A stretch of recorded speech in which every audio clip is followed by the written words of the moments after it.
Hello ladies and gentlemen, it's Young here and welcome to another Evil Within news update. Not a lot of people were too excited about Shinji Mikami's next project when it was announced a few hours ago because of the live action and rather ambiguous announcement trailer, but I am happy to report that there's finally more information out there about story and gameplay, along with a plethora of concept arts and in-game screenshots that I would like to share with you guys. Before I get into the screenshots, let's first talk about basic information revealed about story and gameplay by the press release. The game revolves around a detective named Sebastian. After him and his partner run to a gruesome mass murder crime scene, they find a mysterious and powerful force waiting for them there. After witnessing the murder of fellow cops one after another, Detective Sebastian is at some point knocked out cold. When he wakes up, he finds himself in an unknown land, a land full of monsters and horrors. Sebastian must uncover the mysteries behind his circumstances,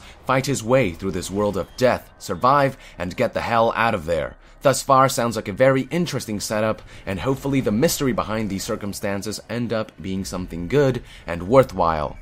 Now, onto gameplay. The press release notes 4 key features. The first is the return to pure survival horror, something that gamers have been craving for ever since the downfall of once renowned franchises like Resident Evil, ever since Shinji Mikami left. It is good to see Shinji Mikami, often known as the father of the survival horror genre, back in action. His new game will have players on limited resources, will have its fair share of horror-inducing action, and will keep players on edge as they attempt to survive Detective Sebastian's mysterious circumstances. The second point talks about traps and enemies with puzzles. Since Sebastian was knocked out cold by a mysterious assailant and dragged into this mad world, it is clear that his circumstances were set up, which also means players can expect to find traps and horrifying monsters as they traverse this world. Players can turn these traps against their enemies.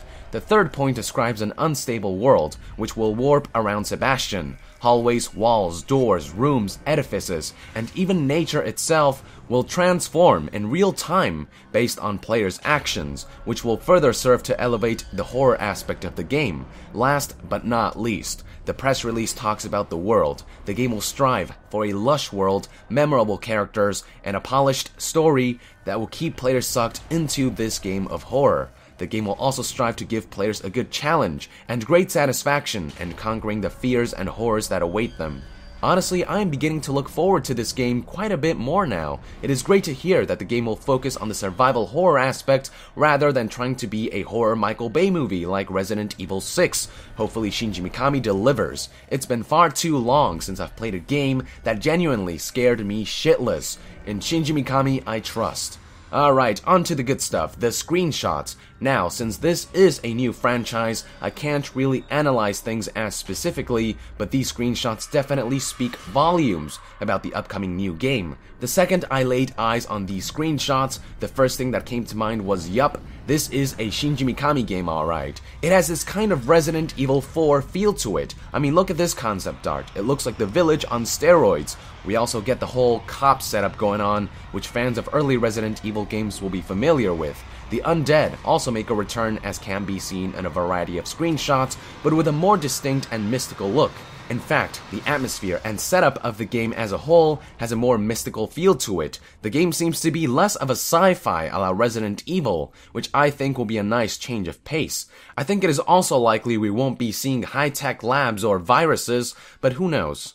We also get glimpses of the setting of the game. The exterior has this very ominous abandoned village feel to it, while interiors resemble a twisted asylum. What also sets this game apart is the plethora of new and rather disturbing creatures unlike anything ever seen. First, we have Vaulthead here, and I gotta say, he makes quite an impression. We also have Spider Alma. We've seen the likes in movie The Ring and video game Fear, but you know shit just got real when the creature grows 2 extra arms and crawls around like Spider-Man's wife on her period. The screenshots also give glimpses of gameplay. Let's bring this one up first. Yup, Shinji Mikami is definitely playing to his strengths through this third-person over-the-shoulder camera that one of his creations, Resident Evil 4, made so famous. Obviously, aiming for the head will be vital to survival. Also, this small little revolver already gives the idea that resources will be limited. To survive this twisted world, players will have to make every bullet count.